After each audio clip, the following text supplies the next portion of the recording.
Assalamualaikum warahmatullahi wabarakatuh. Saya Sumiati.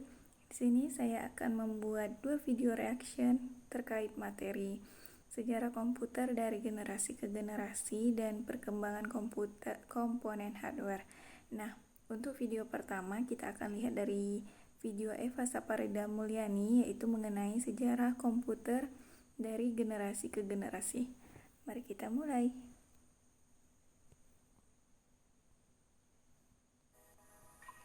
Assalamualaikum warahmatullahi wabarakatuh.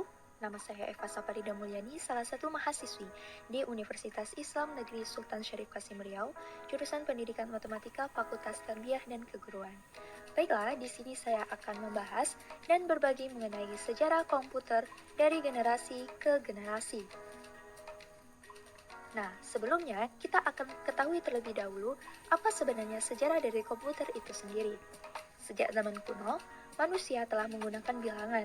Bahkan, suku-suku paling primitif telah melakukan perhitungan rumit yang diperlukan untuk pertanian, perniagaan, dan juga navigasi. Salah satu alat yang digunakan untuk perhitungan pada zaman kuno adalah abakus. Apa itu abakus? Abakus adalah salah satu alat yang paling awal yang digunakan untuk perhitungan. Pertama-tama, abakus berupa sebuah permukaan pasir, sabak lilin, atau batu lebar dengan tanda yang menunjukkan letak bilangan dan kerikil yang digunakan sebagai penghitung. Pada abakus modern, terdiri dari dua kelompok baris yang menggambarkan tangan manusia, 5 cincin bawah mewakili 5 jari manusia, dan 2 cincin atas mewakili 2 tangan manusia. Selanjutnya ada Pascalin.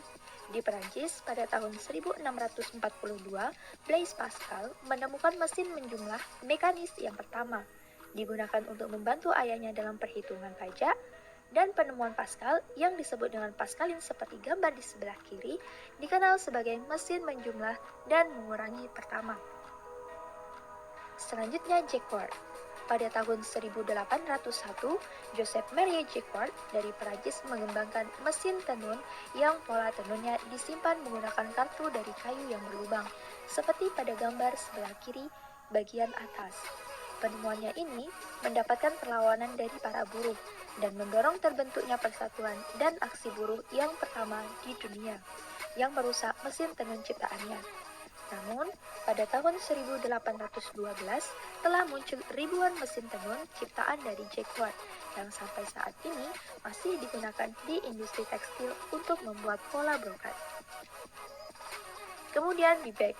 Pada abad ke-19, jauh sebelum tibanya abad elektronik, Charles Babbage, seorang ahli matematika dari Inggris, sudah begitu dekat dengan penemuan fungsi-fungsi komputer, sehingga sekarang ini ia dikenal sebagai Bapak Komputer. Dengan bantuan dari Lady Augusta, pada tahun 1834, Babbage mengembangkan mesin analitis untuk menghitung tabel astronomi untuk digunakan pada angkatan laut yang disebut mesin selisih yang dijalankan dengan tenaga uap, seperti terlihat pada gambar di sebelah kanan. Selanjutnya Hollerith. Herman Hollerith adalah orang pertama yang membangun pemrosesan data. Tujuannya adalah untuk menghitung dan menjumlah sensus tahun 1890 di Amerika Serikat. Pada akhir abad ke-18, mendirikan perusahaan tabulating machine company. Setelah Hollerith pensiun pada tahun 1904, Thomas Watson menjadi presidir dan kemudian mengubah nama perusahaan menjadi International Business Machines Corporation atau IBM. Selanjutnya, komputer elektronik. Baiklah, sebelum kita lanjutkan ke video selanjutnya, jadi di sini menurut saya mengenai sejarah komputer tadi itu sudah sangat bagus, di mana Eva menjelaskan bagaimana sejarah komputer dari generasi ke generasi, dan ditambah lagi dengan adanya gambar-gambar yang disertakan di video sehingga membuat orang lain yang melihat video ini akan lebih mudah memahami seperti apa sebenarnya perkembangan komputer itu dari generasi ke generasi. Baiklah, kita lanjutkan videonya. Elektronik pertama. Mark I. Gagasan Charles Babbage menjadi kenyataan 70 tahun setelah dia meninggal, yaitu pada tahun 1942. Ketika itu, para peneliti dari Universitas Harvard di bawah pimpinan Howard Aiken bekerja sama dengan IBM, mulai mengerjakan kalkulator Mark I. Mesin ini berukuran 2,4 meter x 15,2 meter dengan berat 5 ton, tersusun atas saklar, relay, batu putar, dan kopling. Teman-teman semuanya bisa lihat di gambar sebelah kiri. Selanjutnya, ENIAC. John Presper, Eckert, dan John W. Markey merancang dan mengembangkan Electronic Numerical Integrator and Computer tahun 1945 yang dikenal sebagai komputer elektronik modern pertama. Komputer ini hampir dua kali ukurannya dari Mark I. Mesin ini menempuh 40 lemari dengan 100.000 komponen, termasuk sekitar 17.000 tabung hampa, beratnya 27 ton, dan ukurannya 5,5 meter x 24,4 meter. Selanjutnya, EDTEC. Pada pertengahan tahun 1940-an, John Van Neumann bergabung dengan tim University of Pennsylvania dalam usaha membangun konsep desain komputer yang hingga 40 tahun mendatang masih dipakai dalam teknik komputer. Van Neumann mendesain Electronic Discrete Variable Arithmetic Computer pada tahun 1945 dengan sebuah memori untuk menampung baik program ataupun data. Teknik ini memungkinkan komputer untuk berhenti pada suatu saat dan kemudian melanjutkan pekerjaannya kembali. Kunci utama dari arsitektur von Neumann adalah unit pemrosesan sentral atau CPU, yang memungkinkan seluruh fungsi komputer untuk dikoordinasikan melalui satu sumber tunggal. Selanjutnya, UNIVAC I.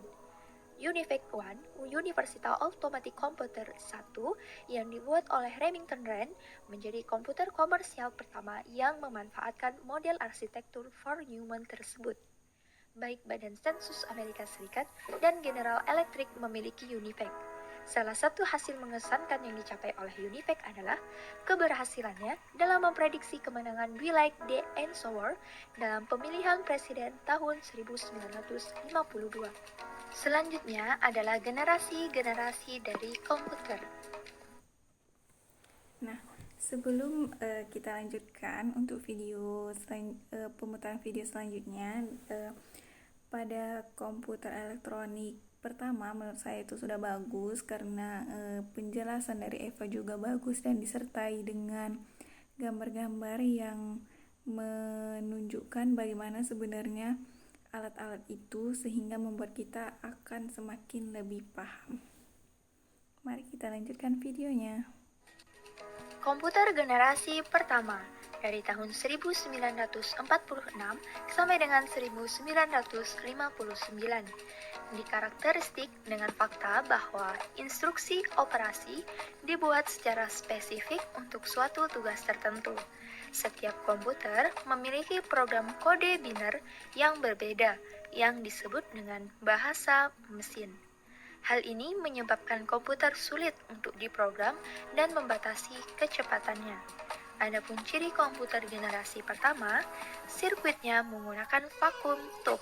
Adapun gambar dari vacuum tube, teman-teman semuanya bisa lihat pada gambar di sebelah kanan. Selanjutnya, program dibuat dengan bahasa mesin. Ukuran fisik komputer sangat besar dan juga cepat panas. Proses kurang cepat, kapasitas penyimpanan kecil, memerlukan daya listrik yang besar, dan orientasi pada aplikasi bisnis. Komputer generasi kedua dari tahun 1959 sampai dengan 1964. Pada tahun 1948, penemuan transistor sangat mempengaruhi perkembangan komputer. Transistor menggantikan tub vakum yang ada pada televisi, radio, dan komputer. Akibatnya, ukuran mesin-mesin elektrik berkurang drastis. Transistor mulai digunakan di dalam komputer mulai sejak tahun 1956. Adapun ciri dari komputer generasi kedua, yakni sirkuitnya berupa transistor. Nah, untuk gambar transistor, teman-teman semuanya bisa lihat pada gambar di sebelah kanan. Kemudian sudah ada sistem operasi, munculnya COBOL, Fortran, dan ALGOL. Kapasitas memori utama sudah cukup besar, proses operasi sudah cepat, membutuhkan lebih sedikit daya listrik, dan berorientasi pada bisnis dan teknik. Komputer generasi ketiga dari tahun 1964 sampai dengan 1970. Salah satu kemajuan komputer generasi ketiga adalah penggunaan sistem operasi yang memungkinkan mesin untuk menjalankan berbagai program yang berbeda secara serentak dengan sebuah program utama yang berfungsi untuk memonitor dan mengkoordinasi memori komputer. Ciri komputer generasi ketiga menggunakan IC. Yang selanjutnya, pemrosesan lebih cepat, kapasitas memori lebih besar lagi, penggunaan listrik lebih hemat, bentuk fisik lebih kecil, dan banyak bermunculan aplikasi software. Nah, untuk gambar di sebelah kiri, ini adalah sirkuit generasi kedua komputer, yakni transistor. Komputer generasi keempat dari tahun 1970 sampai dengan 1990. Ciri komputer generasi keempat menggunakan large scale integration, kemudian microprocessor atau menggabungkan seluruh komponen-komponen dari komputer, dan munculnya PC. IBM 370 yakni komputer generasi keempat yang pertama, Cray 1 komputer super pertama, Apollo 2 personal komputer pertama, komputer IBM PC yang pertama, Pentium 2, dan AMD K6 3D. Nah, untuk gambar yang di sebelah kanan adalah gambar dari microprocessor. Komputer generasi kelima. Contoh imajinatif komputer generasi kelima adalah komputer fiksi HAL 9000 dari novel karya Arthur C. Clarke berjudul 2001 Space Odyssey. HAL menampilkan seluruh fungsi yang diinginkan dari sebuah komputer generasi kelima. Dengan kecerdasan buatan, HAL dapat cukup memiliki nalar untuk melakukan percakapan dengan manusia, menggunakan masukan visual, dan belajar dari pengalamannya sendiri. Komputer generasi ke-6. Dengan teknologi komputer yang ada saat ini, agak sulit untuk dapat membayangkan bagaimana komputer di masa depan. Dari sisi teknologi, beberapa ilmuwan komputer meyakini suatu saat tercipta apa yang disebut dengan biochip yang dibuat dari bahan protein sintetis.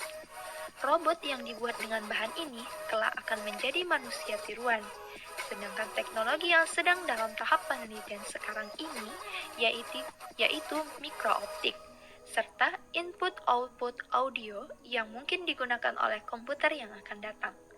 Ahli-ahli sains komputer sekarang juga sedang mencoba merancang komputer yang tidak memerlukan penulisan dan pembuatan program oleh pengguna.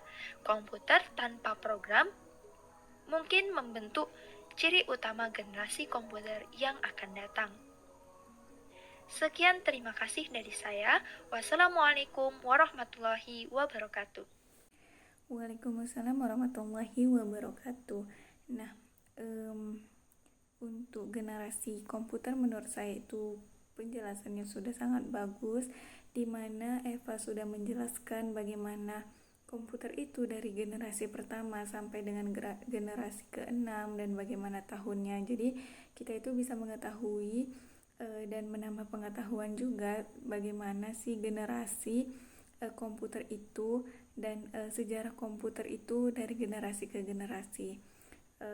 Itu tadi video dari Eva. Semoga videonya bisa bermanfaat untuk saya dan kita semua. Sekarang kita lanjutkan untuk video yang kedua. Nah, selanjutnya kita akan membuat video reaction terkait video Novia Wulandari, yaitu dengan materi perkembangan komponen hardware. Nah, mari kita mulai videonya. Assalamualaikum warahmatullahi wabarakatuh. Saya Novia Wulandari, mahasiswa jurusan Pendidikan Matematika. Di sini saya akan menjelaskan tentang perkembangan komponen hardware. Apa sih itu hardware? Secara umum, hardware adalah semua elemen atau komponen fisik dari teknologi.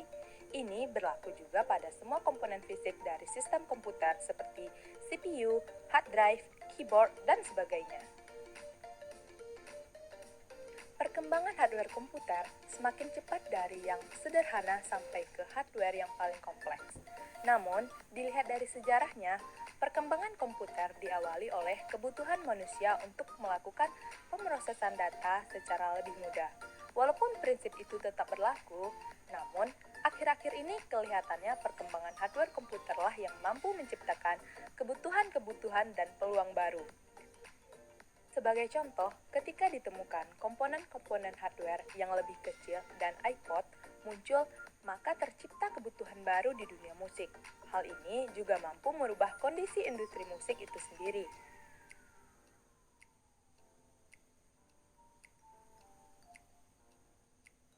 Perkembangan hardware komputer itu sendiri adalah sebuah evolusi dari berbagai alat pengolahan data. Adalah seorang Charles Babbage yang pertama kali mengenalkan komputer yang pertama. Namun, pada periode ini, komputer digunakan hanya untuk operasi matematika.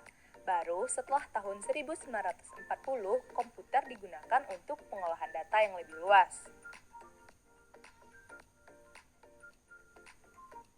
Berikut adalah perkembangan generasi komputer setelah tahun 1940. Generasi pertama yaitu tahun 1940 sampai 1959. Pada generasi ini, komputer menggunakan tabung untuk memproses data dan menyimpan data. Beberapa komputer yang lahir pada generasi ini adalah ENIAC, EDVAC, dan EDSAC. Generasi kedua yaitu pada tahun 1959 sampai 1964. Penemuan transistor pada tahun 1948 adalah salah satu faktor yang membuat generasi komputer ini lahir. Komputer pada generasi ini jauh lebih kecil karena menggunakan transistor untuk menggantikan tabung vakum yang ukurannya lebih besar. Pada periode ini pula, bahasa pemrograman sudah mulai dikenal untuk menggantikan bahasa mesin pada generasi sebelumnya, sehingga menyebabkan ada beberapa profesi baru yang bermunculan seperti programmer, analis, dan ahli sistem komputer.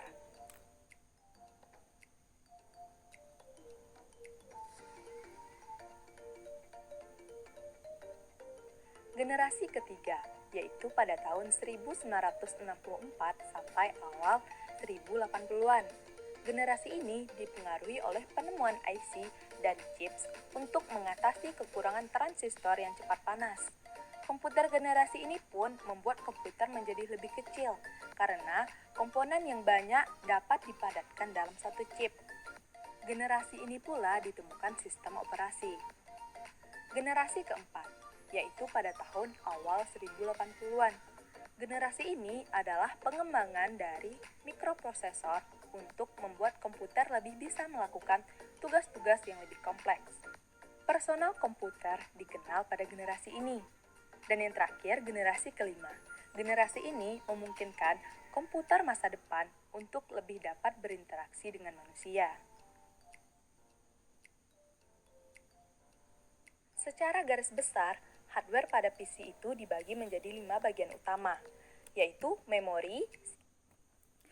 Nah, sebelum melanjutkan ke video selanjutnya, menurut saya penjelasan sebelumnya itu sudah sangat bagus, di mana Wulan menjelaskan bagaimana perkembangan hardware itu setelah tahun 1940 dari generasi pertama hingga generasi kelima, sehingga itu akan menambah pengetahuan bagi kita bagaimana perkembangan hardware tersebut. Mari kita lanjut videonya. Secara garis besar, hardware pada PC itu dibagi menjadi 5 bagian utama, yaitu memori, CPU, input device, output device, dan media penyimpanan. CPU atau prosesor ini merupakan komponen pemrosesan logika dan aritmatika serta mengendalikan komputer. Kecepatan pemrosesan ditentukan oleh kecepatan clock dari kontrol unitnya. Perhitungannya dalam satuan Hertz. Semakin besar nilainya, semakin cepat clocknya. Contoh, Intel Core i7 2,93 GHz. Artinya, kecepatan clock dari kontrol unitnya adalah 2,93 GHz. Memori. Memori berfungsi menyimpan data dan instruksi yang sedang dijalankan. Ada dua jenis memori, yang pertama adalah RAM dan yang kedua adalah ROM. ROM ini menyimpan data dan instruksi yang disediakan oleh vendor komputer dan hanya bisa dibaca. Satuan dari kinerja RAM adalah bit atau byte. Semakin besar nilainya, semakin besar kapasitasnya. Contoh, RAM 4 GB, artinya RAM mempunyai kapasitasnya sebesar 4 GB. Output dan input device berfungsi untuk menjembatani antara komputer dengan lingkungan luarnya. Input device adalah alat yang digunakan untuk memasukkan data, bisa berupa keyboard, scanner, mouse, barcode, dan lain-lain. Sedangkan untuk output device adalah alat yang digunakan untuk mengeluarkan hasil dari pemrosesan data, bisa berupa monitor, printer, speaker, dan lain-lain.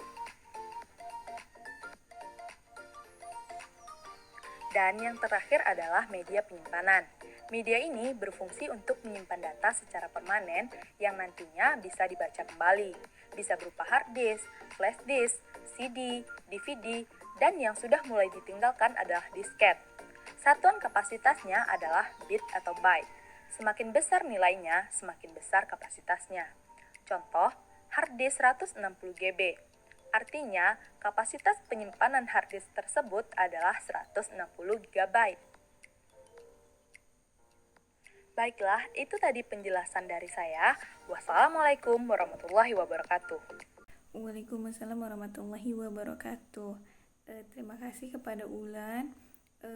Videonya sudah sangat bagus, penjelasannya juga sudah sangat bagus, dan kita jadi lebih mengetahui bagaimana perkembangan komponen hardware itu. Dan di video juga tadi dijelaskan bagaimana apa saja komponen-komponen atau bagian-bagian penting dari hardware tersebut. Nah, demikian video reaction dari saya. Semoga dua video ini bisa bermanfaat, terkhususnya untuk saya dan untuk kita semua. Saya akhiri, lebih dan kurangnya saya mohon maaf. Dan saya akhiri. Wassalamualaikum warahmatullahi wabarakatuh.